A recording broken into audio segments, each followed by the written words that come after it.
Video ఎంత కోపంతో ఫ్రస్ట్రేషన్తో బాధతో చేస్తున్నానో చెప్తున్నాను.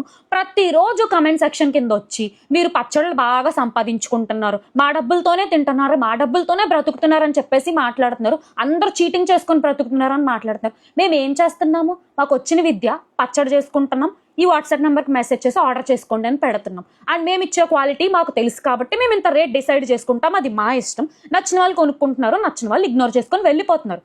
అంతే కదా.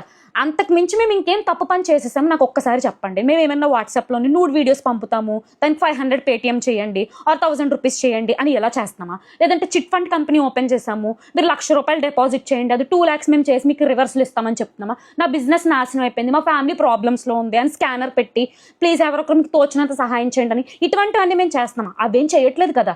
నిజాయితీగా మాకు వచ్చింది ఏదో చేసుకుంటున్నాం, వీడియో పెడుతున్నాం, దాని ద్వారా మాకు ఏదో వచ్చిందో అది పెట్టుకుంటున్నాం. అంతే కదా. అందులో మీకు ఏం తప్పేం కనిపించింది? అలెక్కి చిట్టి పికిల్స్ ఇష్యూ అప్పుడు ఆ మాటల గురించే పట్టించుకున్నారు. ఆడియో 1, ఆడియో 2, ఆడియో 3 అని రిలీజ్ చేసుకున్నారు. ఆ ఇష్యూ అయిన తర్వాత గ్యాప్ తీసుకున్న తర్వాత 2.1 అని చెప్పి రిలీజ్ చేసిన తర్వాత ఎన్నెన్ని బ్యాడ్ మెసేజెస్, బూతులు తిట్టే మెసేజెస్ ప్రతిరోజు ఇన్స్టాగ్రామ్ స్టోరీలోనో యూట్యూబ్ కమ్యూనిటీ పోస్ట్లోనే పెడుతున్నాం. అదెందుకు? స్టోరీ 1, స్టోరీ 2, స్టోరీ 3 పాప అమ్మాయిలకి ఇలా జరుగుతుందని మీరెందుకు వీడియో చేయలేకపోతున్నారు? వాటికి వ్యూస్ రావనా? మేము బ్యాడ్ ఇమేజ్ క్రియేట్ చేసాము, మళ్ళీ వాళ్ళు గుడ్, అయ్యో పాప అమ్మాయిలు అంటే మాకు వీడియోస్ చూడరని. అంతే కదా.